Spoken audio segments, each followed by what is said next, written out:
C'est sûr qu'on on est content de voir l'effervescence qu'il y a ici à Amos. Puis tant mieux si les gens aiment ça, mais nous, on continue de faire notre chose. On continue de faire nos petites choses habituelles. Tu t'attendais à connaître une bonne saison comme ça dès le début ou ça a été vraiment un work in progress pour toi? Ben, je te mentirais pas que on a eu une belle saison.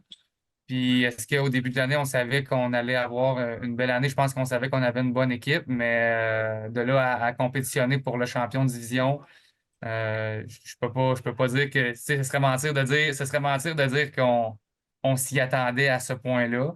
Mais les joueurs travaillent vraiment fort, puis je pense on mérite ce qui nous revient. Je vois les joueurs s'entraîner à tous les jours, là. On s'entraîne 4, 5, 6 fois par semaine. On a des matchs à toutes les semaines. Donc, dimanche matin, les joueurs étaient sur la glace à 8 heures, là. Ouais. Donc, ils s'entraînent puis ils font les bonnes choses.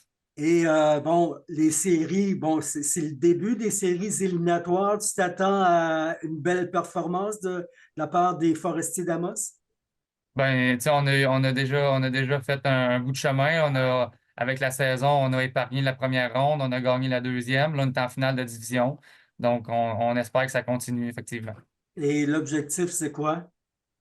C'est de bien jouer, c'est de faire les choses de la bonne façon. On aime ça parler des résultats, mais en même temps, quand on se concentre sur les résultats, je persiste à dire on se concentre pas sur sur les bons détails. Et Charles, c'est une affaire d'équipe où vraiment il y a des piliers sur lesquels tu comptes et d'autres que tu veux voir peut-être éclore pendant ces séries-là? Ben, c'est cliché, là, mais tu sais, nous autres, on a vraiment une équipe où on peut faire jouer tous nos joueurs à peu près de façon équitable. Ça, je pense que c'est une de nos forces. Il y a des équipes, comme tu dis, qui se fient sur certains piliers. Ils ont quelques joueurs qui sont plus dominants que les autres. Nous, c'est pas notre cas. Nous, on a vraiment 20 joueurs qui sont engagés, puis 20 joueurs qu'on peut utiliser. Donc, ça, je qualifie que c'est une de nos forces.